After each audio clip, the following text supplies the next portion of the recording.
Universitas Tadulako. Kali ini saya akan melaksanakan bimbingan konseling kelompok kepada kalian bertiga. Oke, yang pertama itu kita adalah menerima kehadiran kelompok secara terbuka dan mengucapkan terima kasih.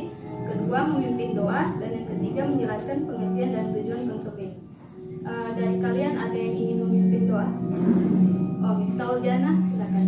Berdoa mulai. Doa selesai. Oke, yang berikutnya menjelaskan asas-asas konseling kelompok, rahasia sukarela, terbuka, aktif, kegiatan normatif. Dan yang kelima adalah kesepakatan waktu. Saya akan menjelaskan terlebih dahulu apa itu pengertian konseling kelompok. Konseling kelompok merupakan suatu proses hubungan interpersonal antara seorang konselor atau beberapa konselor dengan sekelompok atau klien. Dalam proses tersebut, konselor berupaya membantu, menumbuhkan dan meningkatkan kemampuan klien untuk menghadapi dan mengatasi persoalan atau hal-hal yang menjadi kepedulian masing-masing klien melalui pengembangan pemahaman, sikap, keyakinan, dan perilaku klien yang tepat dengan cara memanfaatkan suasana kelompok. Yang kedua adalah tujuan konseling kelompok. Tujuan umum yaitu kegiatan konseling kelompok adalah berkembangnya kemampuan sosialisasi siswa, khususnya kemampuan komunikasi peserta layanan. Dan yang kedua adalah secara khusus, konseling kelompok bertujuan untuk membahas topik-topik tertentu yang mengandung permasalahan aktual atau hangat dan menjadi perhatian peserta. Oke. Tadi kan ada saya bilang tentang waktu kan, kira-kira berapa menit kita akan melaksanakan konseling kelompok ini? 45 menit. Oh iya, 45 menit. Kita akan melaksanakan konseling kelompok dalam 45 menit. Kemudian yang keempat saya akan menjelaskan mengenai asas-asas konseling. Yang pertama adalah asas kerahasiaan. Semua anggota berjanji apapun yang terjadi dalam proses konseling ini tidak ada dan tidak akan dibocorkan kepada orang lain. Yang kedua adalah asas keterbukaan. Asas keterbukaan, semua anggota kelompok terbuka dan menyampaikan permasalahannya. Yang ketiga adalah asas kesukarelaan. Setiap anggota sukarela tanpa ada paksaan untuk mengikuti kegiatan ini. Yang keempat adalah asas kenormatifan. Semua anggota mengikuti norma-norma yang berlaku, menjaga sopan santun, saling menghormati, dan ketika memberikan solusi untuk semua anggota yang lain hendaknya sesuai norma yang berlaku. Yang kelima adalah asas kegiatan. Semua anggota kelompok mengikuti konseling kelompok ini dari awal hingga akhir. Yang keenam adalah asas kemandirian. Semoga kalian setelah kegiatan ini bisa menerapkan kemandirian di kehidupan sehari-hari secara positif. Yang ketujuh adalah asas keaktifan. Diharapkan kalian bertiga aktif dalam kegiatan pelaksanaan konseling kelompok ini. Kemudian kita masuk di tahap peralihan. Yang pertama, menjelaskan kembali kegiatan konseling kelompok.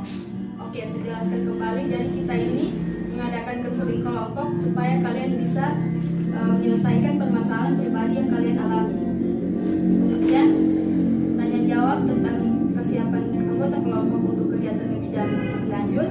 Ketiga, mengenali suasana apabila anggota kelompok secara keseluruhan atau sebagian belum siap untuk memasuki tahap berikutnya dan mengatasi suasana tersebut. Keempat, memberikan contoh masalah pribadi yang dapat dikemukakan dan dibahas dalam kelompok. Oke, saya akan menjelaskan kembali kegiatan konseling kelompok. Kegiatan pra-konseling kelompok dilakukan dalam rangka merancang sebuah kegiatan kelompok yang sesuai dengan apa yang dibutuhkan oleh konseling. Kalian tahu konseling itu ada kalian kan? Konseling itu adalah kalian atau peserta didik atau klien yang sedang saya atasi masalahnya. Langkah awal yang dapat dilakukan pada kegiatan pra-konseling kelompok adalah melakukan studi kelayakan.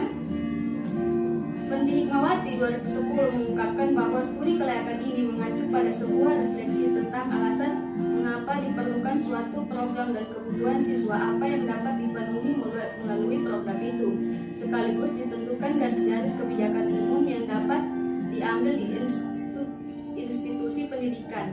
Langkah selanjutnya yang dilakukan setelah melakukan studi kelayakan tentang bimbingan konseling kelompok adalah apa yang dapat diberikan kepada konseling, maka dilakukan penyusunan tujuan dan bimbingan konseling kelompok yang akan dilaksanakan. Tujuan ini dimaksudkan agar proses bimbingan dan konseling nantinya dapat berjalan dalam bingkai yang seharusnya, sehingga hasil dari proses bimbingan konseling kelompok ini dapat maksimal. Yang tadi saya bilang, kita akan menjelaskan masalah pribadi yang kalian hadapi. Adik-adik sekalian, apakah kalian memiliki masalah yang harus kita selesaikan dalam konseling kelompok ini? Masalah pribadiku adalah sering bertengkar sama adik. Oh, saudari Miftah Uljana sering bertengkar dengan adik karena masalah apa itu? HP. HP. Iya. Coba lebih jelaskan lebih rinci gimana masalahnya. Terus seperti saya sedang lagi main HP kan, terus diganggu sama dia jadi saya tidak kasih. Tidak kasih HP terus baru jadi baku marah. Iya. Oke, saudari adik Miftah katanya dia sering bertengkar dengan adiknya karena HP. Menurut teman-teman, bagaimana cara menyelesaikan masalah Miftah tadi? Tidak tahu ya. Karena teman-teman tidak tahu, saya akan jelaskan dulu. Kan Miftah kan sudah umurnya sekitar 14 tahun ya. Seharusnya Miftah lebih dewasa dan bisa mengalah dengan adik, karena adik itu saat umurnya masih di bawah 10 tahun, berarti dia masih tahap untuk mencerminkan kebiasaan dari orang-orang dewasa. Apapun yang kalian lakukan akan diikuti oleh adik-adik kalian. Seharusnya kamu lebih bisa mengalah dan memberikan contoh yang baik untuk adik kamu. Iya. Yang teman-teman lain paham? Adik siapa namanya? Anissa. Ada yang ingin kamu sampaikan terkait permasalahan pribadi? Malas belajar. Oke, malas belajar itu diakibatkan biasanya oleh keluarga atau faktor lingkungan. Kalau adik Nisa disebabkan oleh apa? Malas belajar. Biasa karena apa itu sampai malas belajar? Tidak tahu.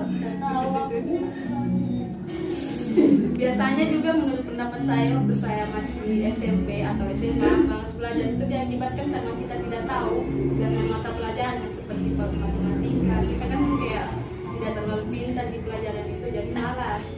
Kalau saya dulu, saya cara menyelesaikan itu, kita tidak boleh kita tidak boleh pesimis terhadap apa yang kita. Kalau kita ingin, misalnya kita ingin menjadi sebagai anak yang bisa diandalkan oleh keluarga, nanti kita harus berusaha untuk bisa menyelesaikan masalah kita sendiri dengan cara belajar terus-menerus. Jangan berhenti, jangan patah semangat agar kita sampai bisa nantinya. Misalnya kalau kita memang tidak bisa, suruh ajar teman kita sendiri, suruh ajarkan dia bagaimana cara menyelesaikan, dia paham atau tidak. Jangan ragu-ragu bertanya dengan guru, karena rasa takut itu yang membuat kita nanti tidak bisa. Ya, terima kasih. Siapa adik ini? Jadi tidak ada masalah pribadi. Ya. Bolos sekolah. Adik Jade sering bolos sekolah karena kenapa? Malas juga. Oke. Biasanya itu karena bolos begitu karena ada mata pelajaran yang kita tidak suka, jadi kita malas terus kita bolos ya. Seharusnya biarpun mata pelajaran itu kita tidak suka, kita harus berusaha untuk mengikutinya. Misalnya kita di rumah carilah kayak video animasi yang tidak membuat bosan seperti itu, supaya kita lebih paham dengan mata pelajaran yang kita akan supaya kita akan ikuti nanti di sekolah, di mata pelajaran nanti.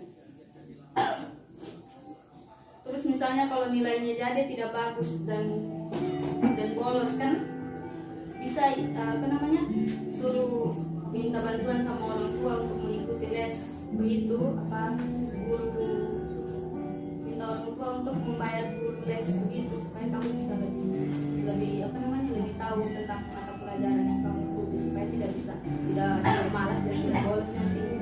Iya, begitu ya. Oke, terima kasih. Kemudian kita akan beralih ke tahap berikutnya. Kita di tahap pengakhiran. Saya akan mengakhiri kegiatan ini. Terima kasih kepada adik-adik karena sudah mau hadir di konseling kelompok ini. Saya akhiri. Wassalamualaikum warahmatullahi wabarakatuh. Waalaikumsalam warahmatullahi wabarakatuh.